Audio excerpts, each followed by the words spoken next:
The kindreds of the Untitled Chapter prize stoicism, self-reliance, and inflexible determination, no matter the odds of success.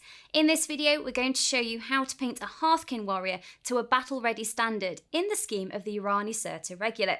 Now, the first thing we need to do is undercoat the model, and to do this, we've chosen to use grey cere.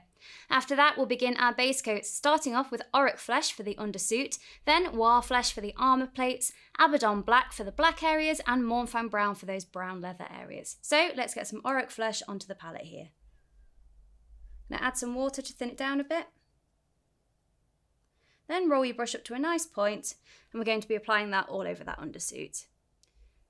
You want to build this up with a couple of thin layers.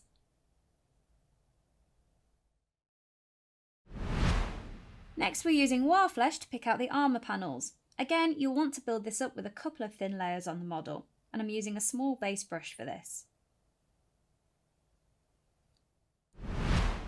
Once that's done, we're going to use Abaddon Black to pick out some areas of the boots.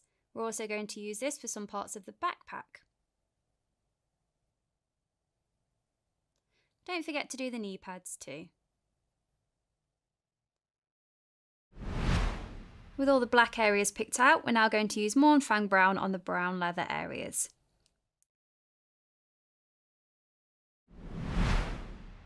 With the first few base coats done, we're now going to move on to some others. So we're going to start off with Mechanicus Standard Grey for the gun casing, then Leadbelcher for the metallics, followed by Rakarth Flesh for the visor, and then Scrag Brown for some smaller details. So let's get some Mechanicus Standard Grey onto the palette here. Again, I'm sticking with a small base brush for this. Going to add some water there, just to thin it down a little bit. Then we're just going to pick out that gun casing.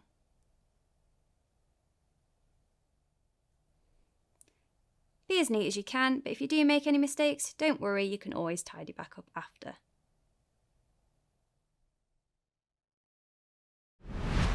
Next, we're going to use Leadbelcher to pick out the metallic details. This is things like the gun casing, some parts of the backpack, any metallic studs, and also the handle on the knife.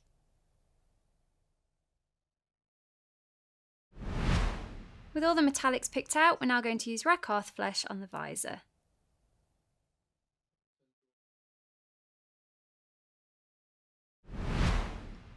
Once that's dry, we're going to use Scrag Brown to pick out some of the other details. This includes this part of the visor, these screens here, also the lamp here, and these buttons here.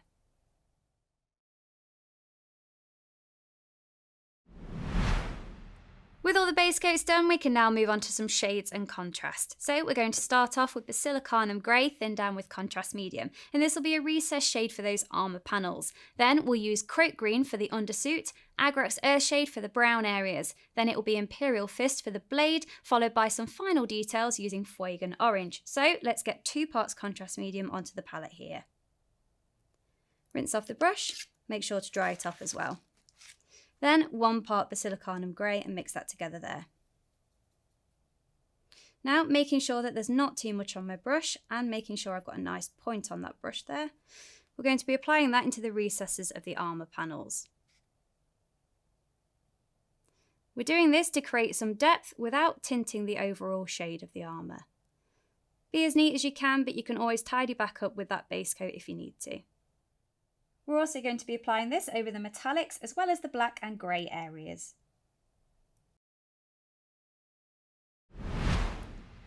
Next, we're going to apply Croak Green all over that undersuit.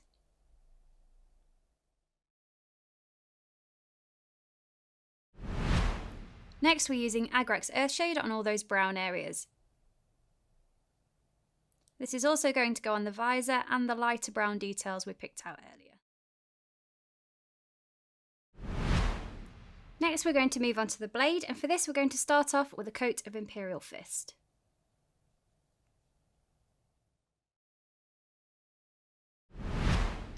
Next, we're going to take some Fuegan Orange, and we're going to use this to finish the blade by applying quite a chunky edge highlight to the blade.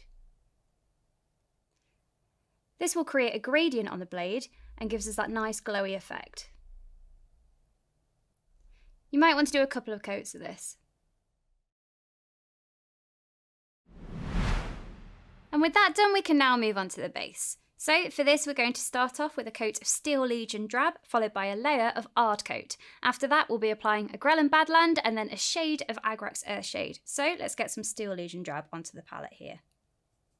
Thin it down with a touch of water. Then we're just going to apply that liberally all over the base. I'm using a medium base brush for this, as it's quite a large area. The reason for doing this is to avoid any grey showing through the cracks when the technical paint dries. Once that's done, we're going to apply a layer of Undercoat. Now the reason for doing this is that it helps the technical paint adhere to the base better. Once that's dry, we're going to apply a Grell and Badland all over the base.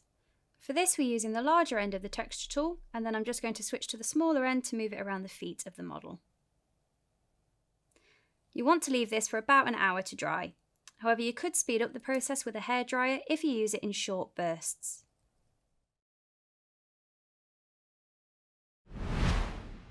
To finish off the base, we're just going to apply a layer of Agrax Earthshade over the top.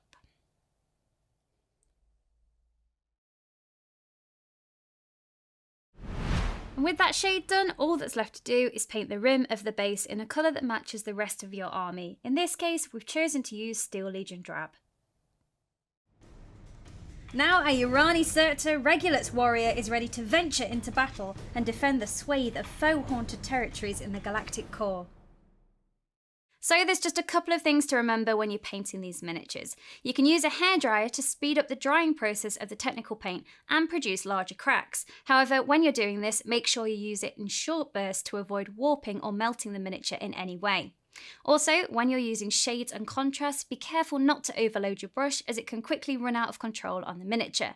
However, if you do find this happening, just clean off your brush and use it to soak up the excess. Well, that's the end of the video. We hope you've enjoyed watching, and we hope you have great fun painting your own miniatures. We'll see you in the next one. Bye!